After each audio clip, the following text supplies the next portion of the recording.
Let me ask you something personal, and I need you to be honest with yourself before you answer. How many times have you been in that moment, that exact moment, and thought you understood what she was feeling? How many times did you assume that because you felt close, she felt the same? How many times did you roll over, catch your breath, maybe say something quick, and think, yeah, that was good, we're good, without realizing that in those exact seconds, she was going through something so emotionally complex, so psychologically layered, that no one had ever even tried to explain it to you? That's why you're here. And I'm glad you stayed. Because what I'm about to share with you, this is not the kind of thing you find in a magazine. This is not tips and tricks. This is the raw, unfiltered truth that women share with each other behind closed doors, over coffee, in whispered conversations that men never get to hear. And I'm going to break every one of those unspoken rules today and tell you directly. Because honestly, the world would be a better place if more men actually understood this. So buckle in. Because this is going to be one of the most eye-opening things you've ever heard about women. And by the end of this, I promise you, the way you see that moment will never be the same again. Part 1. Why this moment is unlike any other. Here's something most people never think about. Every single moment in a relationship has a level, a depth. Some moments are surface level. Dinner, laughing at a show together, texting back and forth.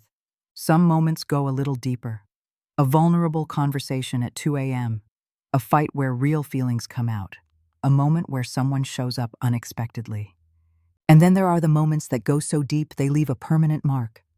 The moments that define how she sees you, not just as a partner, as a person. The moment we're talking about today, it's in that last category, every single time. And here's what makes it so dangerous, so powerful, depending on how you handle it.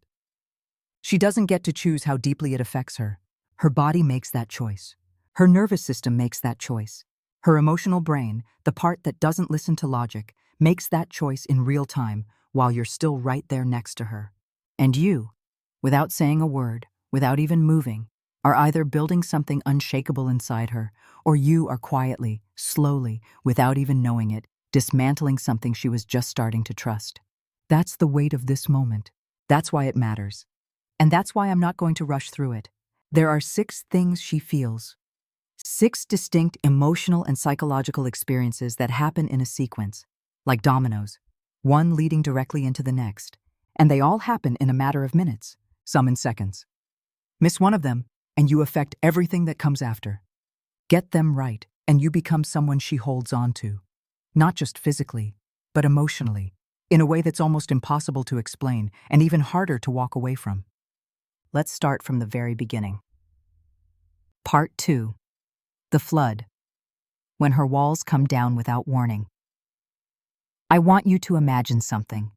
Imagine you've been carrying something heavy all day. A weight you've gotten so used to that you almost forget it's there. You carry it into work, into conversations, into the grocery store, into every interaction you have. It's just part of you now. A constant tension in your chest, your shoulders, your jaw. And then, without warning, someone lifts it. Not slowly, all at once, in a single second. That's the closest I can get to describing what happens to a woman emotionally in the moment you finish inside her. Women spend enormous energy, and I mean enormous, managing their emotional guard, deciding what to show, what to hold back, how much to let someone in. Even in the most intimate moments, even with someone she deeply trusts, there is a part of her that is watching, filtering, protecting. It's not a conscious decision most of the time. It's just how women are wired after years of learning that being too open, too fast, too vulnerable leads to getting hurt. And then this moment happens. And that guard, that careful, constantly maintained wall, just drops. All of it, at once, without her permission. Women describe it differently depending on who you ask. Some say it feels like falling. Some say it feels like the air leaving a room. Some say their chest just opens, like a door she didn't know she'd been keeping locked. And every single one of them says the same follow-up sentence, I wasn't ready for it. Because here's the thing, she didn't decide to feel that way. Her body decided.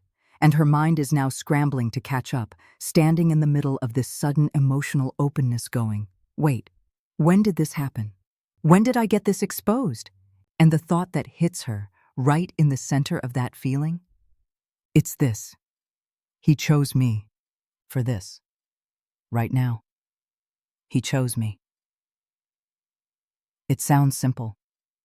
But the emotional weight of that thought in that exact moment, when every defense she has is completely down, is staggering. It lands differently than any words you could say. It lands in her body, in her chest. In the part of her that has been quietly wondering, through every date, every conversation, every moment, does he really want me? Not just the idea of me. And in this moment, her body gives her an answer.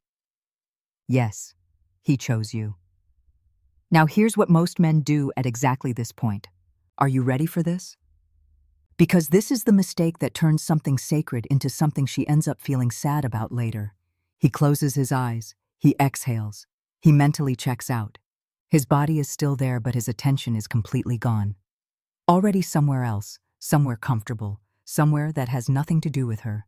And she is standing there, in her most vulnerable state of the entire night, completely open, completely exposed, and there is nobody there to meet her in it. I cannot overstate how significant this is. That feeling of being emotionally open with no one there. It doesn't just feel lonely. It feels like confirmation of a fear she's been trying not to have. The fear that she opened herself up for something that wasn't entirely real, and that fear, it closes her right back up, faster than you would believe. What's the answer? It's almost embarrassingly simple. Stay, that's it. Keep your eyes open, not staring intensely like you're studying her. Just present, just there.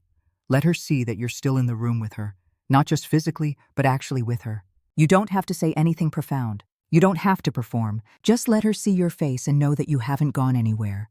That single act of presence in those few seconds tells her something no speech ever could. It says, I'm still here. This wasn't just about me. You matter to me right now, in this exact second, not just 5 minutes ago. She will feel that, and she will remember it. I promise you. Part 3. The scan. She's reading you before your next breath. Okay. So she's just experienced the flood. Her walls are down. She's wide open. And now, before you've even caught your breath, something else kicks in. The scan.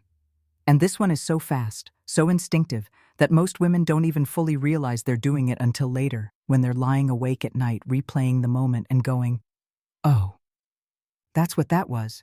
The scan is exactly what it sounds like. In the seconds right after, she is reading you. Not casually, not glancing at you. Reading you. With the kind of focused, intense attention that most people only give to something they're terrified of getting wrong. Because to her, right now, this is the most important question she's faced all night. Does he still want me? Not 5 minutes ago. Not during. Right now. In this exact second. Now that there's nothing left to chase, now that the anticipation is gone, now that this moment has passed, does he still look at me like I matter? Her heart is not racing from what just happened. Her heart is racing from fear of what his face is about to tell her, because his face, his energy, the direction he moves his body, all of it is data. All of it is being processed and analyzed in real time. She's looking for, does he pull closer or does he pull away? Does he look at her or does he look at the ceiling? Does his face relax with warmth or does it just go blank? Does he seem satisfied in a way that includes her or satisfied in a way that has nothing to do with her? There's a version of satisfied that feels like we just shared something. And there's a version of satisfied that feels like he just used something. The difference is entirely in what his face does in those next 10 seconds. And she reads it immediately. I remember one night, and this is so specific it almost hurts to say out loud. I was in that exact state, right after the flood, completely open, watching without wanting to watch. And he turned slightly away, not dramatically, not rudely, just away, just to rest. It was a natural movement. He probably didn't even register doing it, but I registered it. Instantly. My brain went, see? That's the answer. You were the destination. Now that he's arrived, there's no reason to look at the view. I know that sounds dramatic. I know logically it was just a man getting comfortable. But logic doesn't run the scan. Fear runs the scan, and fear finds evidence for what it's already afraid of. So what does she need to see past the scan? What is she actually looking for? She needs to see that you're still choosing her. Right now, in this second, even now that the moment has passed.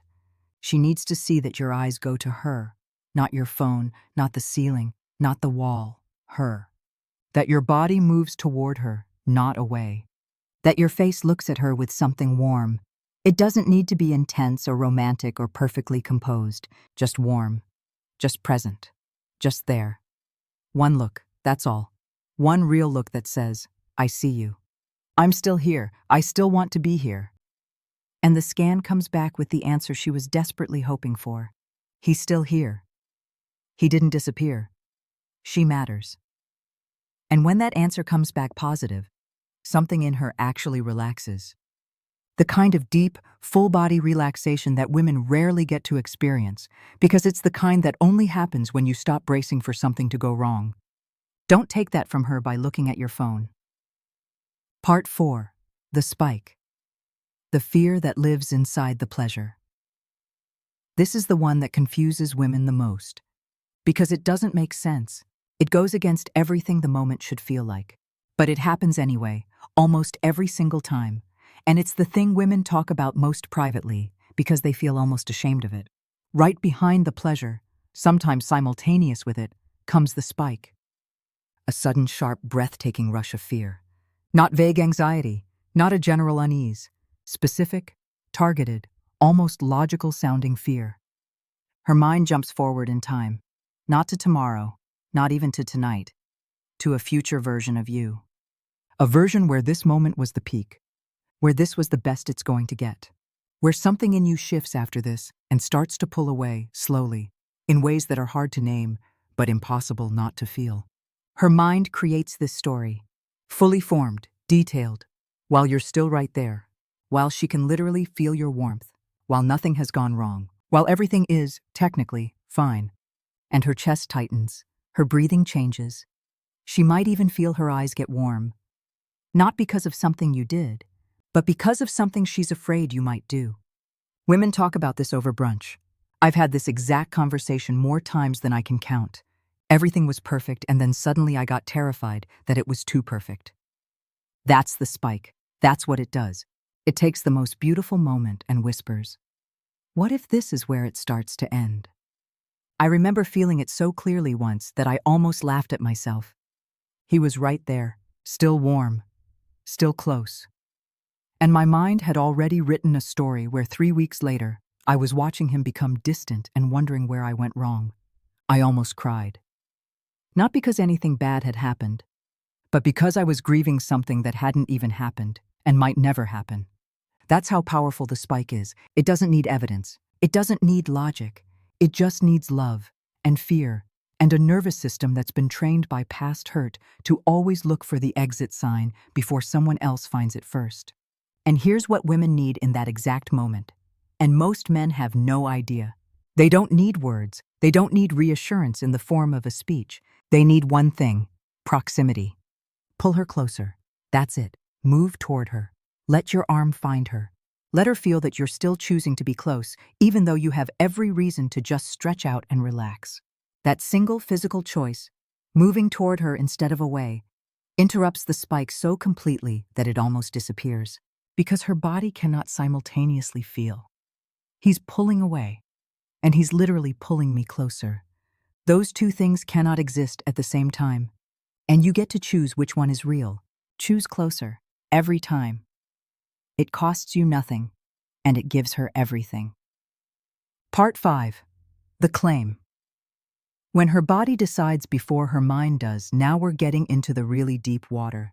And I need you to stay with me here, because this one is the hardest to explain and also the most important. The claim. This is the moment. And it doesn't always happen. But when it does, it's permanent. Where something inside her body makes a decision. A decision her mind hasn't fully processed yet.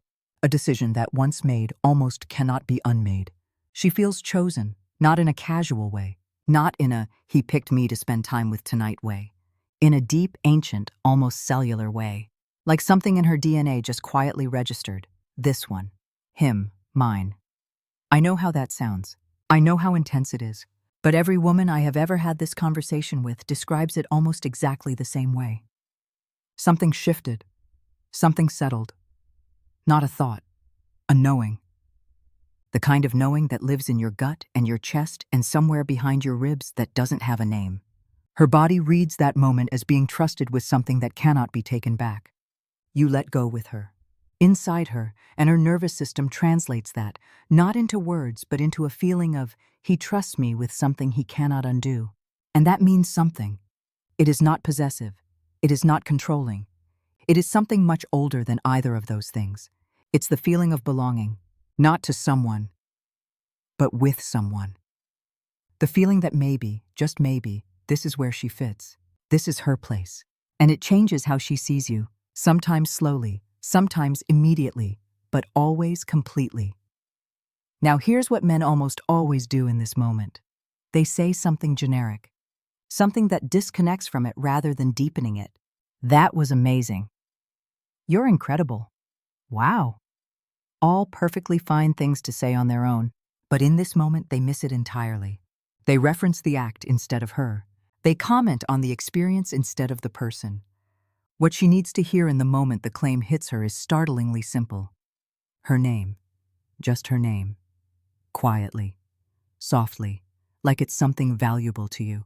Like saying it out loud is its own kind of choosing her. Because in that moment, when her body has just decided that you are hers, hearing her own name from your mouth, in that way, is confirmation.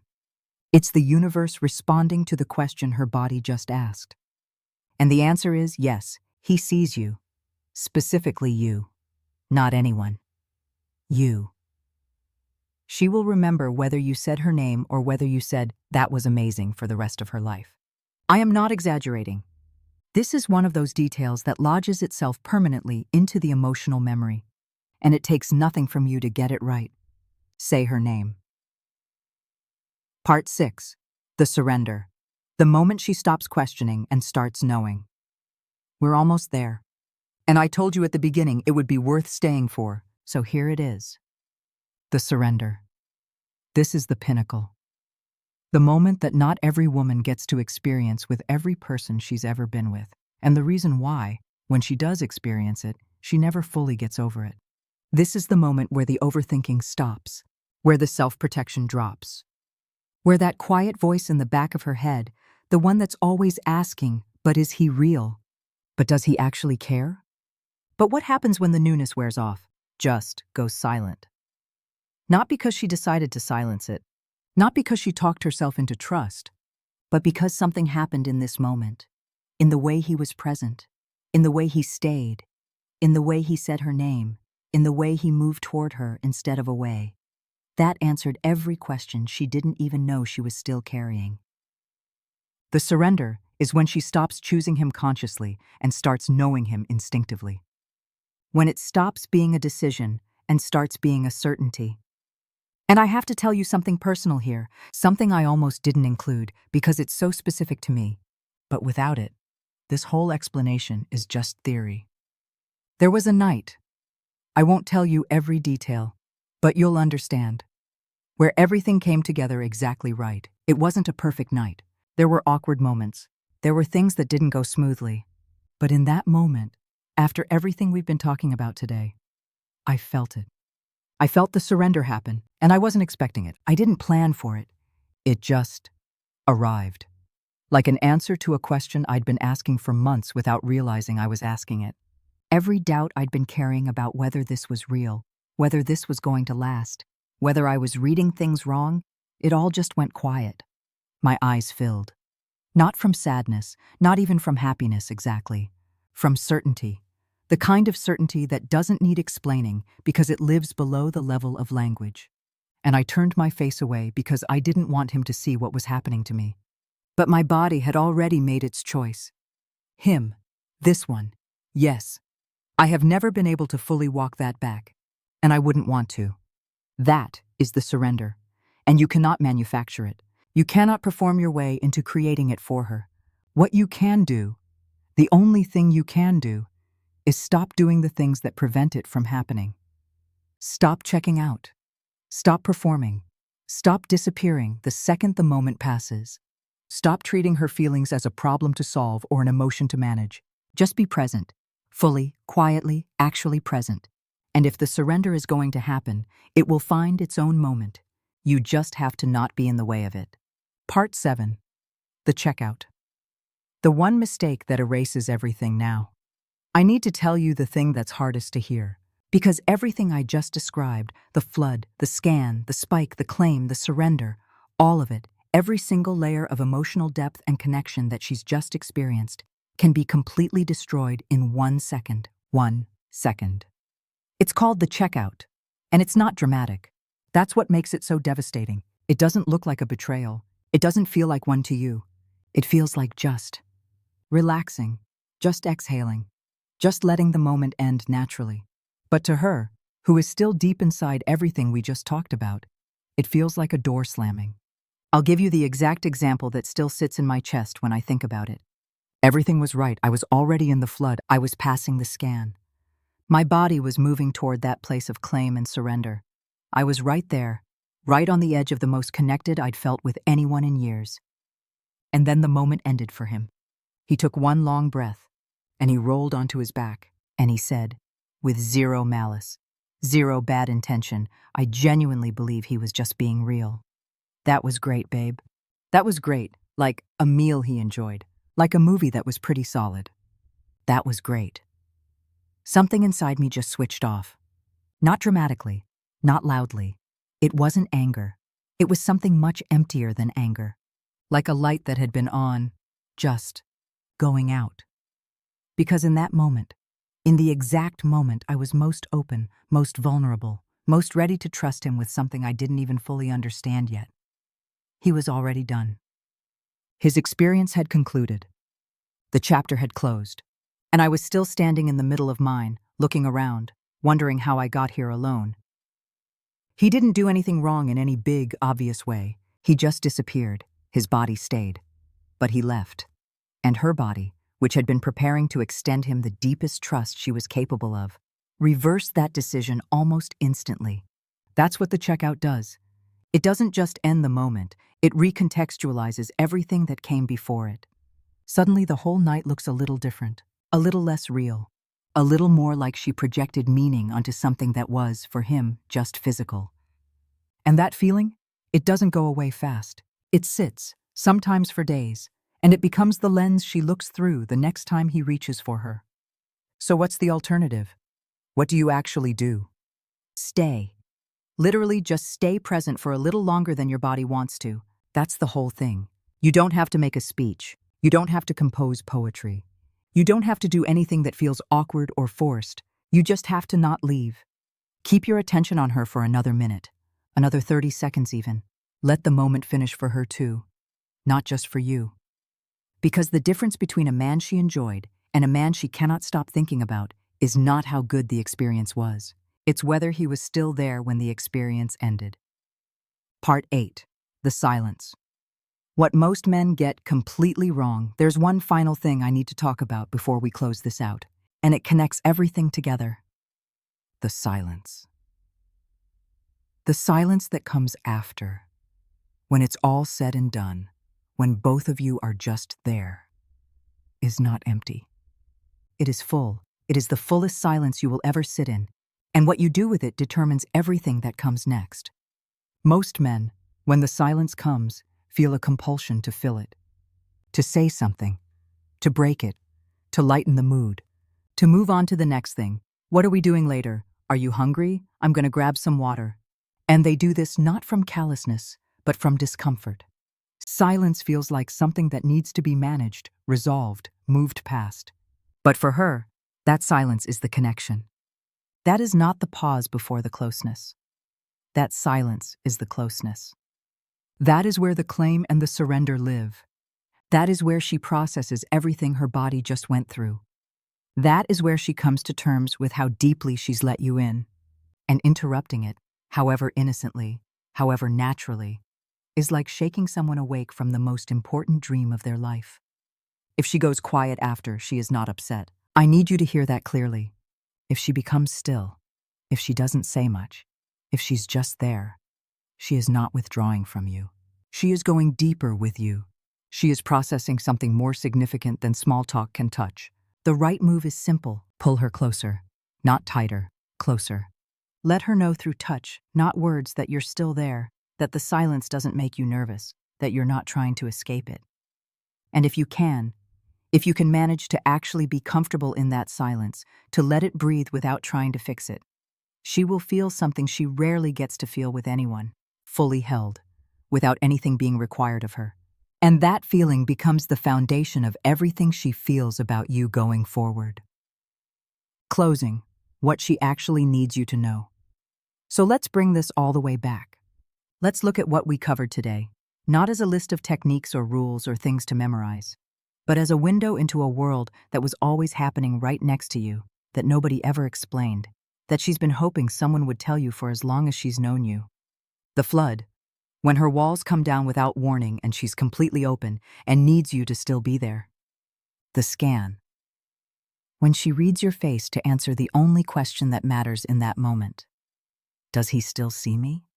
The spike, when fear rushes in alongside the pleasure and the only antidote is your body moving closer to hers.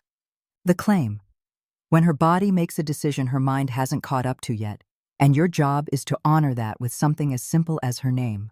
The surrender, when she stops questioning and starts knowing, and all you have to do is not be in the way of it. The checkout, the one mistake that unravels everything, and how to avoid it by choosing to stay just a moment longer than feels necessary. The silence, the most misunderstood part of all, and how it is not absence, but presence in its purest form. None of this requires you to be perfect. None of it requires performance or pretending or knowing exactly the right thing to say. All of it, every single piece, comes down to one thing: presence. Actual, genuine, eyes open, still here presence. The man she remembers forever is not the one who did the most or said the most perfect thing. He's the one who stayed when every instinct told him to relax and check out. He's the one who looked at her when it would have been so easy to look away. He's the one who said her name in that moment and meant it like a promise he wasn't even fully aware he was making. That man becomes something she cannot explain to other people, a standard she doesn't even mean to hold everyone else to, a feeling she keeps coming back to in her quietest moments. Be that man, not for performance, not as strategy, but because now you understand. And understanding changes behavior in a way that technique never can. She's been feeling all of this, every time, and hoping you knew. Now you do. If this changed the way you see something you thought you already understood, drop it in the comments. Tell me which part hit you the hardest. Tell me what you realized. I read every single comment, and I want to know what landed for you.